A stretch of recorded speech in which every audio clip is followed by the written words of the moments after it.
Özcan Bey yaklaşık olarak 6 aydan beri horlama protezi kullanıyor. Bugün kontrole geldi. Hemen kendisine soralım. Protezden önce ne gibi sıkıntıları vardı? Protezi kullandıktan sonra hayatında neler değişti?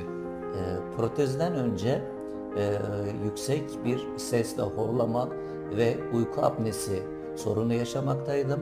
Protezi kullandıktan sonra bu sıkıntılarım tamamen yok olmuş durumda. Protezden gayet memnunum. Peki sizce horlama protezi kullanmak zor mu? Hayır, gayet kolay. Herhangi bir zorluğu yok. Peki en büyük avantajı nedir sizce? En büyük avantajı yani uyku esnasında hiçbir şekilde rahatsız etmemesi, rahat takılıp çıkarılması. Güzel, sağ olun. Çok teşekkür ederiz. Sağ olun. Rica ederim.